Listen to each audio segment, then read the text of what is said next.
You may have seen countless articles and videos lately debating the worst state to buy a home in 2025.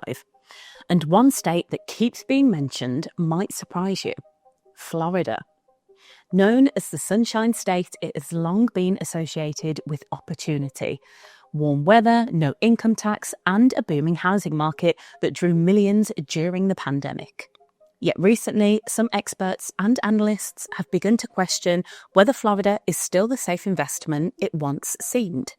From rising insurance costs to oversupply, population shifts, and the growing impact of severe weather, there are increasing signs that the market is changing.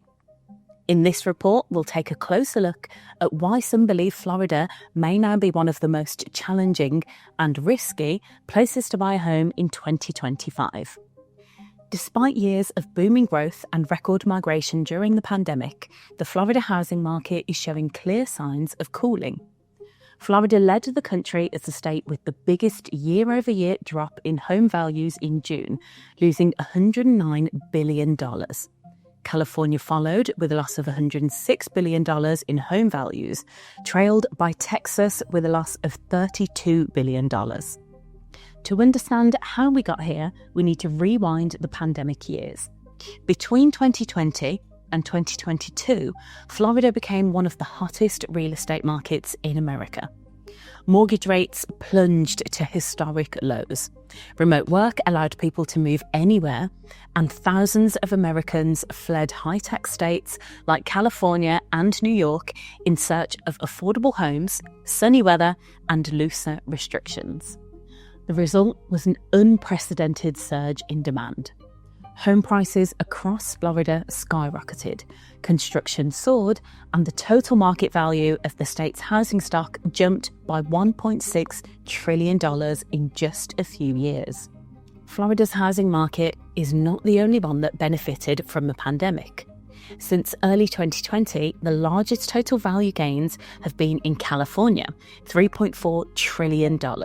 Florida, $1.6 trillion, New York, $1.5 trillion, and Texas, $1.2 trillion. But three of those four lost ground in the past year. Florida's housing market fell by $109 billion and California's by $106 billion.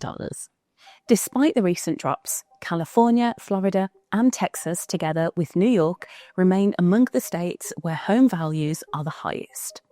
The total market value of the California housing market reaches $10,813 billion. New York's housing market is valued at $4,296 billion. Florida's housing market is worth $3,715 billion. Texas's market is valued at $3,323 billion. Zillow's data shows that Florida's total housing market value now stands at around $3.7 trillion, down from its pandemic-era highs. The reasons are complex, but they all point to one conclusion. The Sunshine State may no longer be the real estate paradise it once appeared to be. One of the main reasons is oversupply. During the pandemic, developers rushed to build new homes to meet the surge in demand. According to Zillow, new construction accounted for 20% of the total home value growth in Florida since early 2020. This isn't isolated to Florida. This pattern shows up across America. In fact, since early 2020, new construction has added $2.5 trillion in housing value nationwide, about 12.5% of the total increase.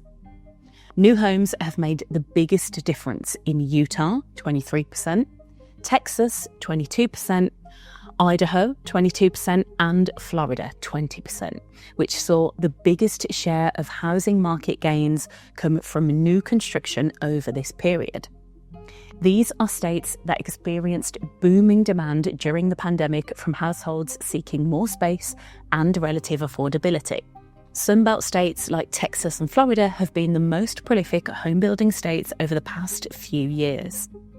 But that surge in building collided with a post-pandemic reality: higher interest rates, declining affordability, and a slow inflow of new residents. As a result, a glut of new inventory hit the market just as demand started drying up. At the same time, insurance costs in Florida have exploded, adding thousands of dollars a year to homeowners' expenses. Insurers have either pulled out of the state or raised premiums to historic levels due to hurricane risks, flooding, and climate-related claims. Florida has been hit with 4 major hurricanes in the past 4 years, which has sent insurance premiums rocketing and caused some insurers to pull back on coverage. Average homeowner premiums in Florida surged nearly 60% between 2019 and 2023. Some insurance providers have reduced coverage. Over the past several years, Florida has endured a relentless series of powerful hurricanes that have reshaped both its coastline and its housing market.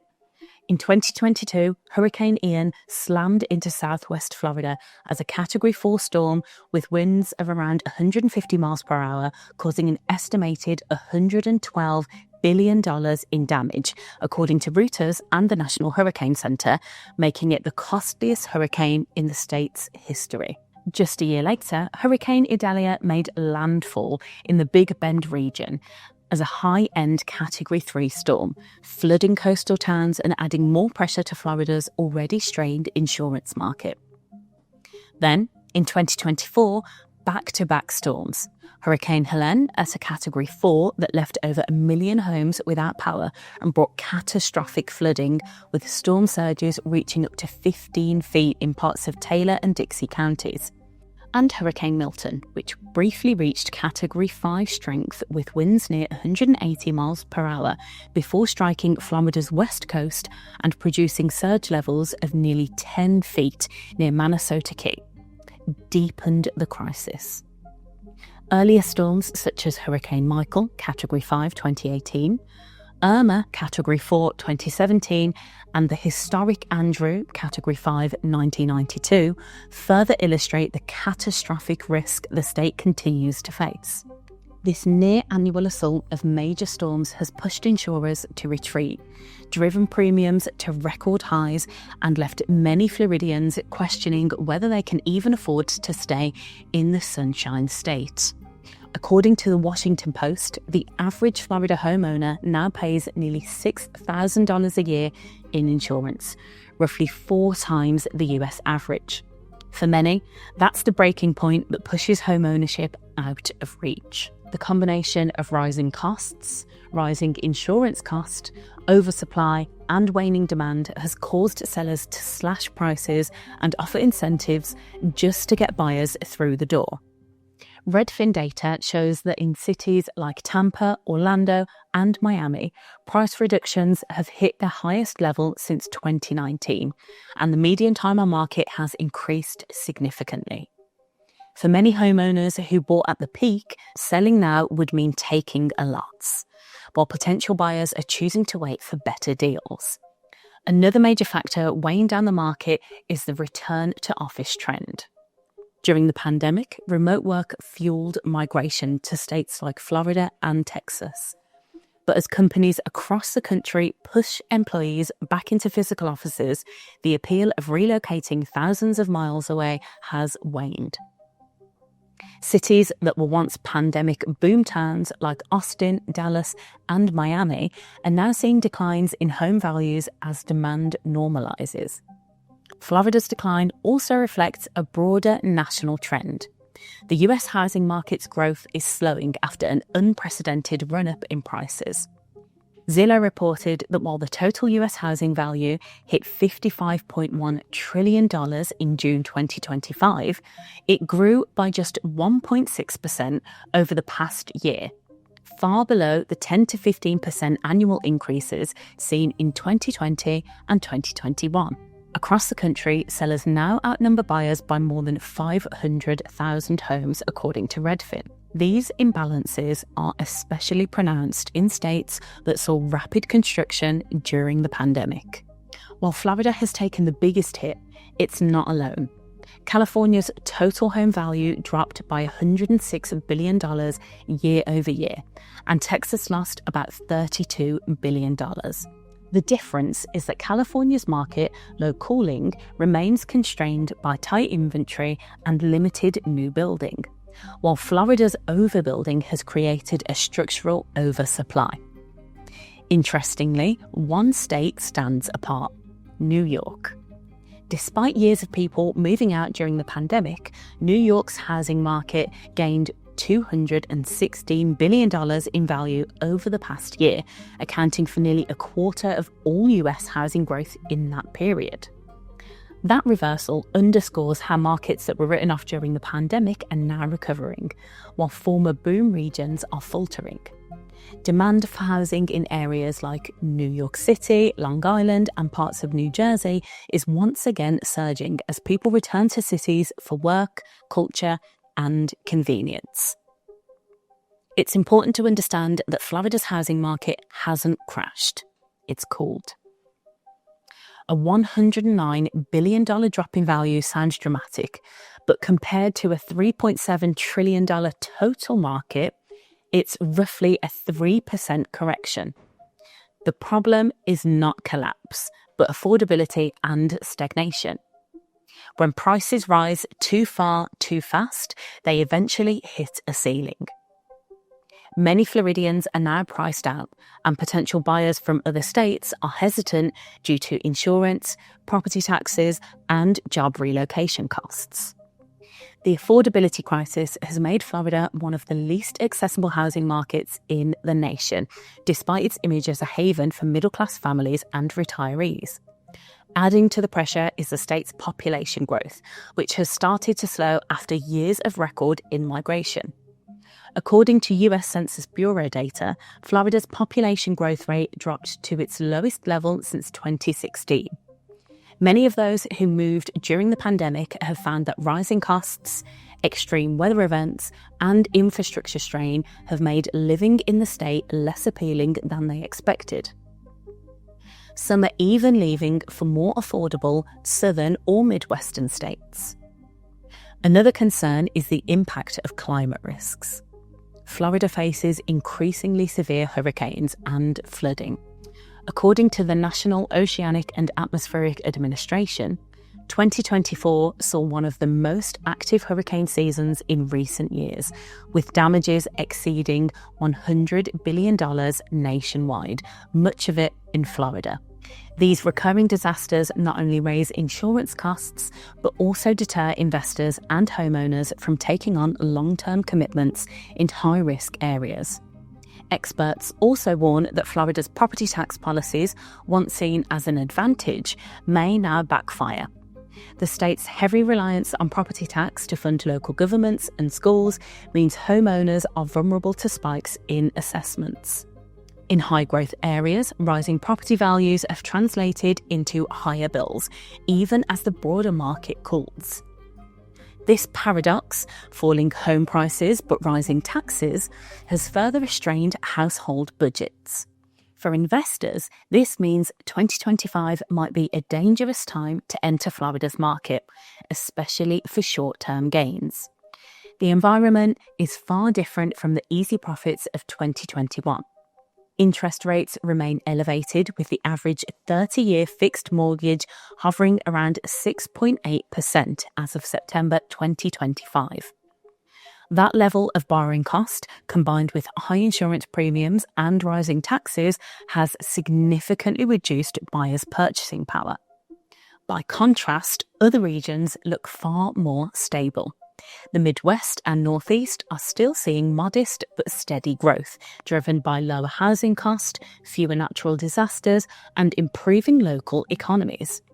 Cities like Cleveland, Pittsburgh, and Buffalo have become attractive alternatives for first-time buyers priced out of southern markets.